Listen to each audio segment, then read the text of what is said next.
Bismillahirrahmanirrahim. Assalamualaikum warahmatullahi wabarakatuh. Halo teman-teman, kembali lagi bersama saya Raihan Mahdi. Dan di sini saya akan menjelaskan materi tugas aljabar linear kelompok 4 mengenai ruang-ruang vektor. Dan di sini saya hanya membahas dua materi saja.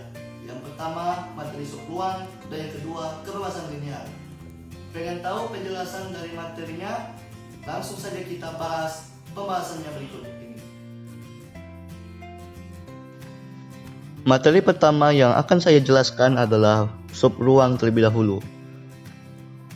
Definisi dari subruang, misalkan V adalah ruang vektor dan W merupakan subruang dari V. Jika W merupakan ruang vektor terhadap operasi yang sama dengan ruang vektor V. Teorema yang pertama, jika W adalah himpunan dari satu atau lebih vektor dari ruang vektor V, maka W disebut subruang dari V jika dan hanya jika berlaku dua rumus seperti berikut. Rumus yang pertama itu tertutup terhadap penjumlahan, sedangkan rumus yang kedua itu tertutup terhadap pergandaan dengan skalar. Contoh, misalkan V memiliki himpunan anggota matriksnya A, B, C, D. Nah, A, B, C, D itu adalah himpunan dari R. Itu disebut ruang vektor. Misalkan kalau K adalah subruang dari V dengan K memiliki himpunan matriksnya 0, B, C, dan 0. Jadi, subruangnya adalah B dan C, karena 0 itu tidak dianggap. Jadi B dan C itu merupakan himpunan dari R, dan hasilnya adalah K merupakan subruang dari V. Selanjutnya, saya akan membahas mengenai kebebasan linear.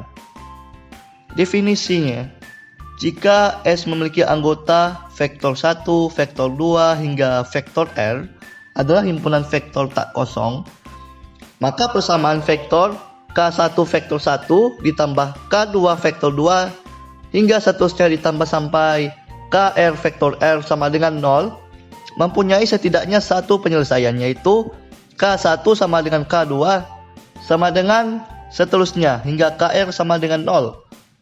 Jika ini adalah satu-satunya penyelesaian, maka SS disebut himpunan yang bebas linear atau linearly independent. Jika ada penyelesaian lain, maka SS disebut himpunan yang tidak bebas linear atau diistilahkan bergantung pada linear atau istilahnya linearly dependent. Salah satu istilah baru dari definisi ini adalah penyelesaian trivial, yaitu penyelesaian dari suatu sistem linear yang nilai-nilai variabelnya adalah 0. Contoh, himpunan vektor-vektor S terdiri dari anggota vektor 1, vektor 2, dan vektor 3, di mana vektor 1 berisi anggota 2, min 1, 0, dan 3. Vektor 2 memiliki anggota bilangan 1, 2, 5, dan min 1.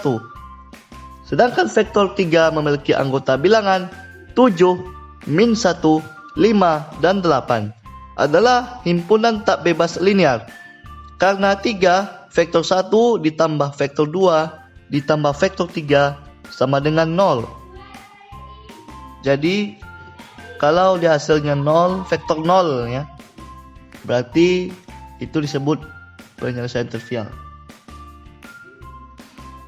Teorema yang pertama, suatu himpunan dengan dua atau lebih vektor disebut tak bebas secara linear jika dan hanya jika paling tidak salah satu vektor dalam SS dapat dinyatakan sebagai suatu kombinasi linear dari vektor lainnya dalam SS. Bebas secara linear jika dan hanya jika tidak ada vektor dalam SS yang dapat dinyatakan sebagai kombinasi linear dari vektor lainnya dalam SS. Teorema yang kedua, jika sebuah himpunan memuat vektor 0, maka himpunan tersebut tak bebas linear. Suatu himpunan dengan tepat dua vektor dikatakan tak bebas linear jika dan hanya jika salah satu dari vektor tersebut merupakan pengkalian dari skalar lainnya. Teorema yang ketiga, misalkan S memiliki anggota vektor 1, vektor 2, sampai vektor R adalah himpunan vektor-vektor pada R pangkat N. Jika R lebih besar dari N, maka S tak bebas linear. Sebagai contoh, himpunan pada R kuadrat yang mempunyai lebih dari 2 vektor adalah himpunan tak bebas linear.